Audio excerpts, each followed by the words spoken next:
Salve, salve pessoal, estamos aqui novamente e no vídeo de hoje eu gostaria de falar um pouco sobre poder e a responsabilidade que devemos ter quando possuímos poder. Pessoal, o que é poder? Poder nada mais é do que a capacidade de podermos fazer algo, a capacidade de podermos executar algo, estarmos aptos a exercer alguma função.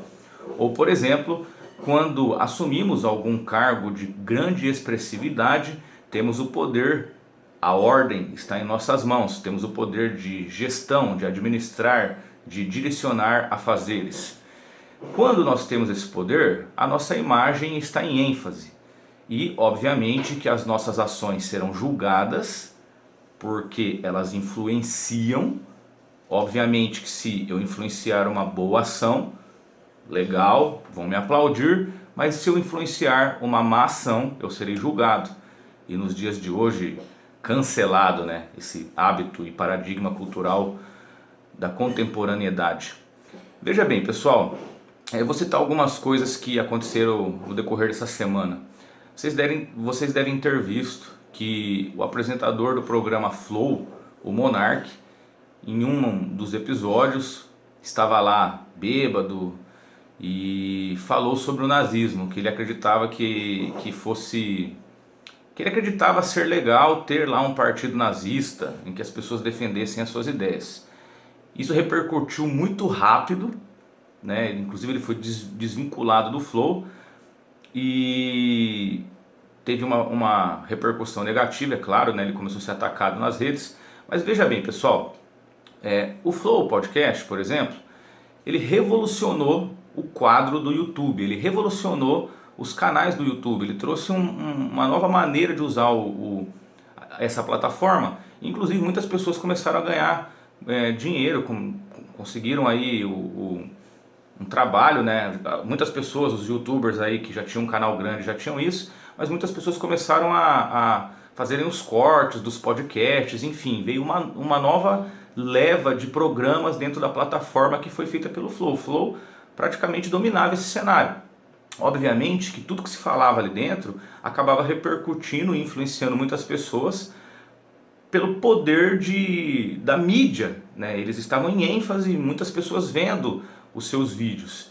E quando ele falou isso, olha só que interessante, pessoal, muitas pessoas, eu vi muitas postagens no Instagram e tudo mais, né? E eu vi algumas postagens também no Instagram de alguns eventos em que começaram a aparecer algumas pessoas defendendo o nazismo. Eu vi, por exemplo, um vídeo de um rapaz que devia ter entre 20 e 30 anos, num bar, fazendo saudação nazista lá, e quando ele começou a ser contestado, ele arrancou uma faca e começou a apontar a faca para as pessoas, e continuou defendendo o nazismo. Veja bem, pessoal, quando nós temos esse poder de influência, nós temos que ter muito cuidado com as ações que nós tomamos. Acontece que, por exemplo, o apresentador do Flow, ali, o ex-apresentador do Flow, o Monark, parece que ele não dava muita bola para isso. Assim, eu vou falar o que eu quiser, eu criei um novo programa, eu tenho esse poder de influência mesmo, eu sou o Monark e boca no trombone, né? Vou falar o que eu quiser. Porém, quando nós temos esse poder, essa capacidade de influenciar, nós devemos ter muita responsabilidade. Porque as pessoas, de maneira geral, quando pegamos 100% das pessoas, de maneira geral, as pessoas não estudam, não leem e são altamente influenciadas. Inclusive, pessoal, uma das profissões da contemporaneidade são os influencers, né? Você entra no Instagram, pessoas com 1 milhão de seguidores, e o que eles fazem? Danças e vestem roupas, sei lá, influenciam coisas cotidianas, mas acabam tendo esse poder de influência política também. Então quando ele fez esse comentário lá, eu sou a favor de ter um partido nazista, ele diz que não defende o nazismo, mas que era a favor da liberdade de expressão. Esses caras são os ultraliberais, né? Eles defendem essa liberdade de expressão aí. E ele, a partir desse momento, começaram a aparecer essas ações, essas atitudes de pessoas vangloriando aí o nazismo, que não é o foco, o objetivo do vídeo, mas já dando fazendo um breve argumento, foi uma catástrofe da humanidade, o surgimento de uma ideologia que pregava que, em particular, uma etnia era superior às outras e justificava o assassinato de pessoas em massa. Isso é absurdo, cara. Vou citar outra coisa agora, uma coisa menos polêmica, né? Mas nós tivemos a luta entre o Whindersson Nunes e o Popó. Então o Whindersson Nunes, um comediante, quem acompanhou a carreira dele viu que ele passou por depressão e tudo mais, ele encontrou um objetivo de vida no boxe, começou a treinar boxe. Ele treinou boxe pra caramba, pessoal. Ele não chegou no nível do Popó, mas para ele ir lá lutar contra o Popó, ele treinou com um dos melhores treinadores, com uma equipe de várias áreas para dar suporte para ele poder conseguir chegar e lutar com o Popó. Beleza? E foi feito um desafio. Fez a luta show com o Popó. No dia do evento outras lutas aconteceram. O Popó, que é um grande boxeador brasileiro, não estava mais em ênfase nas mídias sociais. Depois dessa luta o Popó deu uma alavancada, o boxe como esporte deu uma alavancada. Quem me acompanha aqui no canal sabe que eu sou faixa preta de jiu-jitsu, dou aula de jiu-jitsu. Depois dessa luta entre o Whindersson e o Popó, lá na academia onde eu trabalho, nós temos aula de boxe também.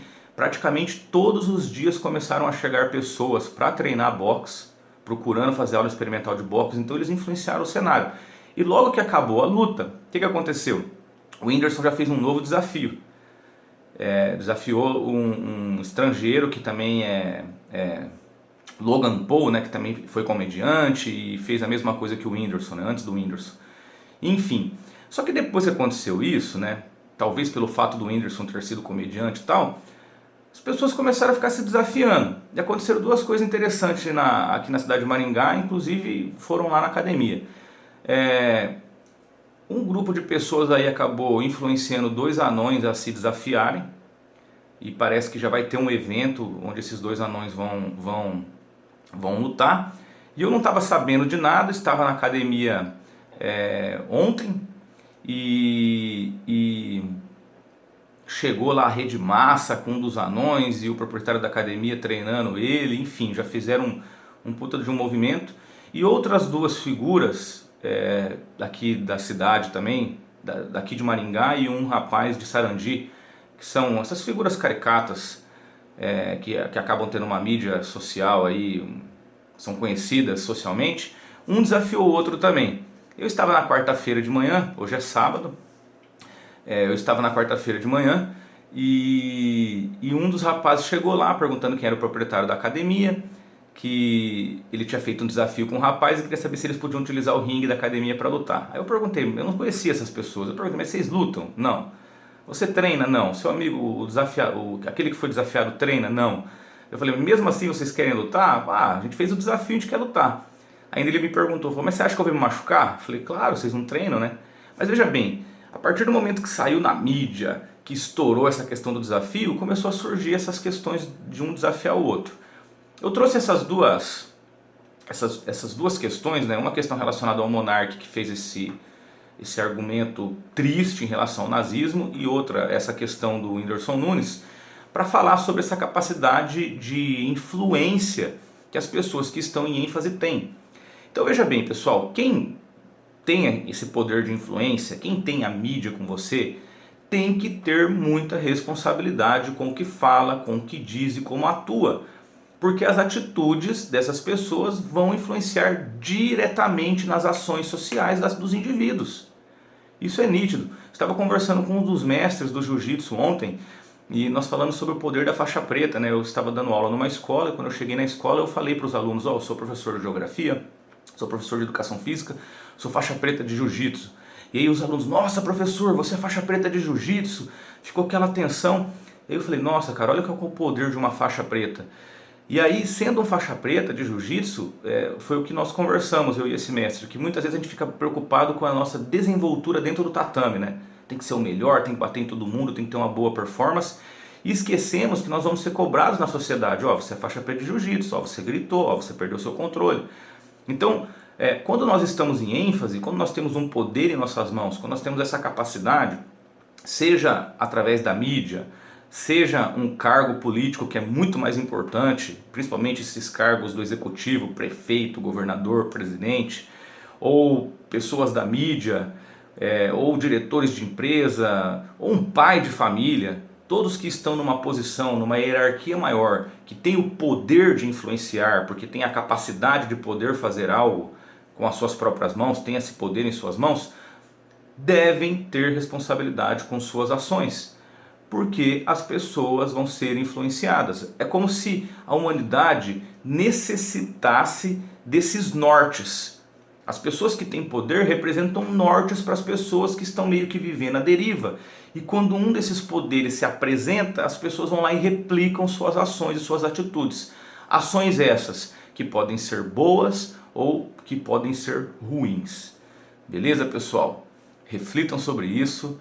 Muito obrigado a atenção de todos. A ideia do vídeo foi falar um pouco mais sobre influência. Já fazem alguns vídeos que eu venho falando sobre isso, que é muito importante, cara. Parece que nós vivemos como rebanhos e vamos sendo influenciados pelo touro supremo que está lá. A gente tem que refletir sobre isso. É muito importante. E obrigado a atenção de todos. Quem gostou do vídeo dá um like, se inscreve no canal, deixe seus comentários. Vamos dialogar. E mais uma vez, passamos por aqui só para dar um toque. Valeu!